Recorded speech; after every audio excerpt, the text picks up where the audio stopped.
عقل کلگی داره، علم بسیار مردم علم داره. هیچ کسی نیست که نفهمه که موسیقی حرام است و آنچه که امروز به نام موسیقی نشر میشه 100% یک گناه نه، دو 10 گناه هست.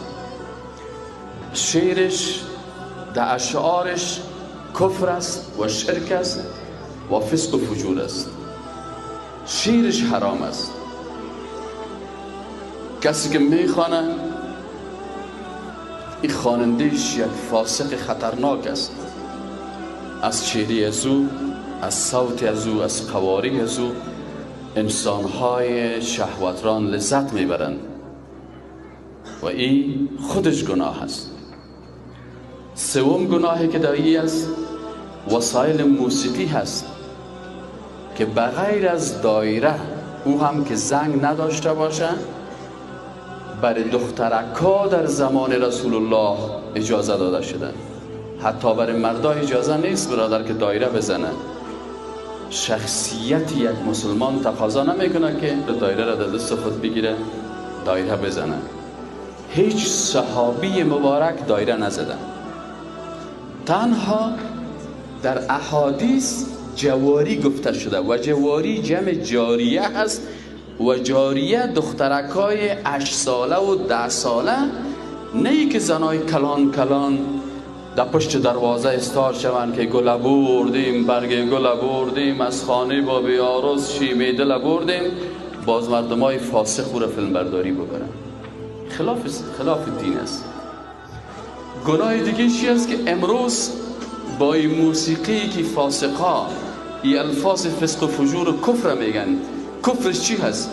یا خودت مسلمان شو یا مرا نصارا کن. الرضا بالکفر کفران. یکی برای معشوقیت بگوی که اگر تو بخوایی که راضی شوی مسلمان شو، اگر تو مسلمان نمیشی مرا نصرانی بساز، یعنی من راضی هستم که کافر شوم. این کلمات کفر است، لیکن بسیاری کسا نمیفهمند. در بسیاریش فسق و فجور است. چهره های پسران برهنه رو را توصیف میکنن و دخترها را و زلف و چشمشن. این کلش فسق و فجور است. بئس الاسم الفسوق بعد الایمان. قرآن میگه بسیار زشت است بعد از اینکه تو مسلمان شدی فاسق باشی. در پالوی از این موسیقی رقص است.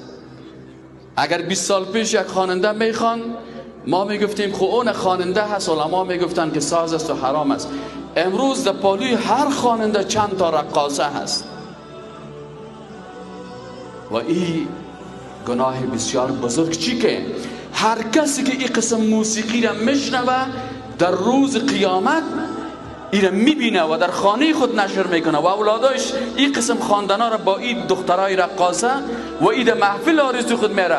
والله قسم است که در روز قیامت در جمله انسانهای محاسبه میشه که کلمهش گفته نمیتونم لکن حرفایش میگم که دال یا واو سی در پیشونیش زده میشه. اگر مسئله تنها در همین موسیقی می بود، مثل که در سابق میگفت گمش کو او الخبیثات للخبیثین، وام خبیث و وام خبیث و مجلسش هم خبیثانه، آدم میتونست که بگه بلا در پسش. لکن امروز ما چرا میگیم که برادر مسلمان؟ پیشتر یک جوان یک بیت خوان ما یادداشت گرفتم، میگفت برادر یک نظر فرما که این میهن چی میخواهد.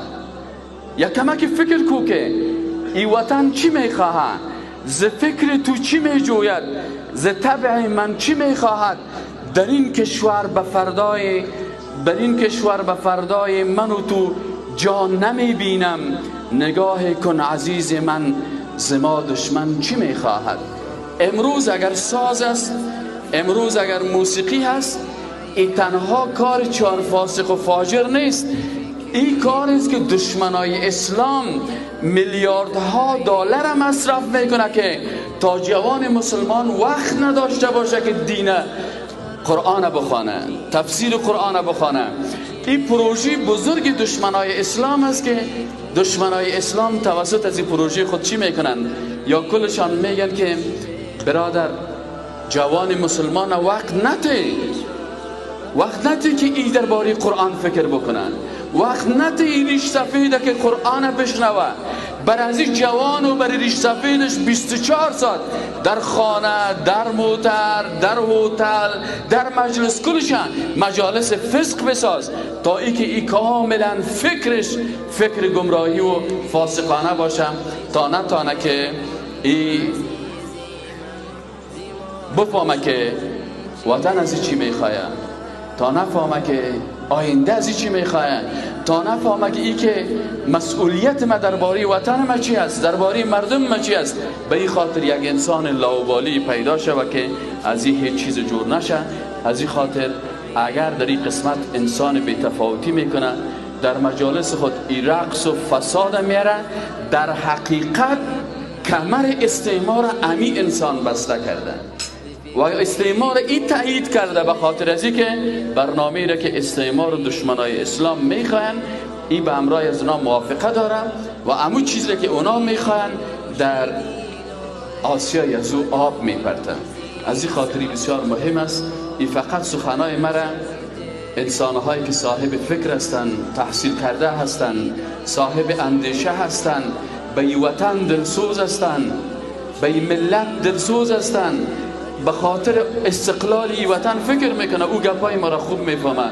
اما انسان هایی که بیچاره نمیفهمه، فقط زندگی حیوانی داشته باشه و بخور و بنوش و دم غنیمت است و فقط یک 4 روز عیاشی بکن، اونا گپای ما را نمیفهمه.